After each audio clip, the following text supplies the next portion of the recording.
زہر کے ذریعے ادریس بن عبداللہ کا کام تمام کر کے واپس چلا آیا۔ مگر اس سلطنت کا جو ادریس نے قائم کی تھی، سلسلہ اس طرح قائم رہا کہ ادریس بن عبداللہ کی وفات کے بعد اس کی کسی کنیز کی پیٹ سے لڑکا پیدا ہوا، اور اس کا نام بھی بربریوں نے ادریس ہی رکھا، اور پھر اس کا نام امام بنایا۔ اور ایسی سلطنت کا ذکر بعد میں کیا جائے گا، اس کی سلطنت کا ذکر بعد میں کیا جائے گا۔ چند روز کے بعد علاقہ تونس میں بھی عباسیہ حکومت براہ راست قائم نہ رہی، بلکہ وہاں بھی ایک جدا حکومت قائم ہو کر برائے نام خلافت عباسیہ کے سیادت باقی رہ گئی۔ اس طرح کافی مغربی حصہ حکومت عباسیہ سے خارج ہو گیا۔ سن 173 میں محمد بن سلیمان گورنر بصرہ نے وفات پائے۔ ہارون الرشید نے اس کے مال اور اسباب کو ضبط کر کے بیت المال میں داخل کر دیا۔ اس سے بیشتر محمد بن سلیمان کا حقیقی بھائی جعفر بن سلیمان نے مسلمانوں کے شوق اور مال غنیمت کو غصب کر کے بہت مال جمع کر لیا تھا۔ اب جب کہ محمد بن سلیمان کی وفات کے بعد جعفر اس کا ترکہ کا مدعی ہوا، تو ہارون الرشید نے اسحاق بن سلیمان کو سندھ اور مکران کی حکومت پر مامور کیا، اور یوسف بن امام ابو یوسف کی زندگی میں عہد قضا پر مامور کیا۔ ہارون الرشید کے بیٹے مامون رشید کی پیدائش کا ذکر تو ہم پہلے کر چکے ہیں کہ ہارون الرشید کی تخت نشینی کے وقت سن 170 میں پیدا ہوا تھا، مگر مامون الرشید مراجل نامی ولد کے پیٹ سے پیدا ہوا تھا، جو مجوسی نسل تھی۔ اسی سال یعنی 170 ہجری میں اس کا دوسرا بیٹا محمد امین اس کی بیوی زبیدہ خاتون بنت جعفر بن منصور بن محمد بن علی بن عبداللہ بن عباس کے بطن سے پیدا ہوا تھا۔ امین کا تعلیق فضل بن یحییٰ بن خالد بن برمک اور مامون کا تعلیق جعفر بن یحییٰ بن خالد بن برمک تھا۔ فضل کی خواہش یہ تھی کہ ہارون الرشید اپنے بیٹے امین کو ولی عہد بنائے، اور جعفر اس کی کوشش میں تھا کہ مامون ولی عہد ہو کر، چونکہ امین ہاشمیہ کے پیٹ سے پیدا ہوا تھا۔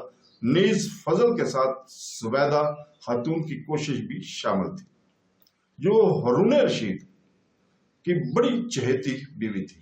لہذا 175 ہجری میں جبکہ امین کی عمر صرف 5 برس کی تھی، ہارون رشید نے لوگوں سے امین کی ولی عہد کی بیعت لی۔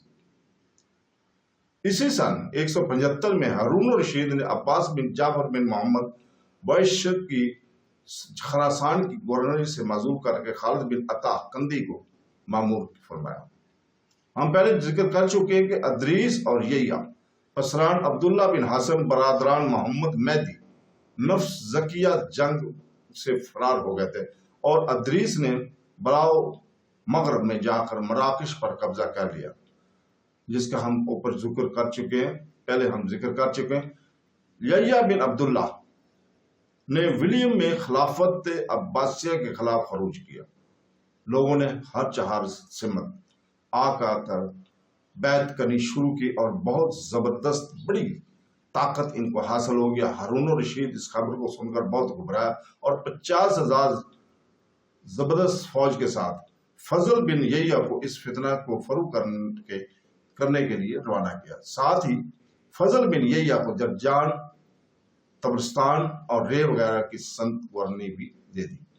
فضل بن یحییٰ نے بغداد سے روانہ ہو کر اور تلقان میں پہنچ کر یحییٰ بن عبداللہ کے نام ایک خط لکھا، جس میں خلیفہ وقت کی اطاعت اور عظمت اور ڈرایا صلح کرنے کی حالت میں انعام اور جاگیر کی توقع دلائی۔ یحییٰ نے اس کے جواب میں لکھا کہ مجھ کو اس شرط سے صلح منظور ہے کہ ہارون الرشید اپنے قلم سے صلح نامہ لکھے، اور اس پر فقہ اور قضا اور دوسرے سردان رانے بنو ہاشم کے دستخط بطور گواہ ثابت ہو۔ فضل بن یحییٰ نے ان تمام حالات سے ہارون رشید کو اطلاع دی۔ ہارون رشید بہت خوش ہوا، اور اپنے ہاتھ سے صلح نامہ لکھ کر اس پر مندرجہ شرط کے موافق دستخط کرا کے ماما تحفہ اور ہدیہ فضل کے پاس بھی بھیج دیا۔ فضل نے یحییٰ بن عبداللہ کے پاس یہ صلح نامہ بھیجا، چنانچہ یحییٰ اور فضل دونوں بغداد کی طرف روانہ ہوئے۔ اس صلح میں والی ولیم کو بھی، جس نے اپنے قلعہ میں یحییٰ بن عبداللہ کو قیام پذیر ہونے کا موقع دیا تھا، اور ہر طرح ان کا معینوں مددگار تھا۔ 10 لاکھ روپیہ اس شرط پر دینا طے کیا گیا تھا کہ وہ عبداللہ کو صلح پر آمادہ کر دے۔ چنانچہ وہ رقم اس کے پاس بھجوا دی گئی۔ یحییٰ اور فضل جب بغداد پہنچے تو ہارون الرشید نے نہایت عزت اور اتفاق سے اس کا ساتھ یحییٰ بن عبداللہ سے ملاقات کی، جاگیر مقرر کی، انعامات دیے، اور اس کام کے صلہ میں فضل بن یحییٰ کے مرتبہ میں اضافہ کیا گیا، اور یحییٰ بن عبداللہ کو فضل بن یحییٰ کے سپرد کیا گیا کہ تم ہی ان کو اپنے پاس رکھو۔ چنانچہ یحییٰ بن عبداللہ آرام سے فضل بن یحییٰ کے نگرانی میں زندگی بسر کرنے لگے اور بغداد میں رہنے لگے۔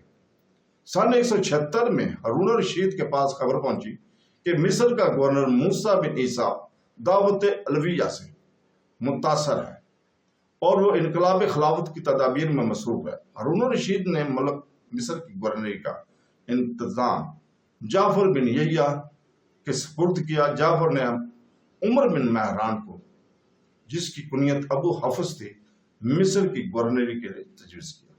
اس نے اس شرط پر مصر کی گورنری منظور کی کہ میں جب ملک مصر کے کاموں کا انتظام کر چکوں اور خراج مصر کا بقایا سب وصول کر کے داخل خزانہ کر دو تو پھر مجھے مصر سے واپسی میرے اختیار میں رہے کہ جب چاہوں واپس چلا جاؤں، اجازت حاصل کرنے کی ضرورت نہ رہے۔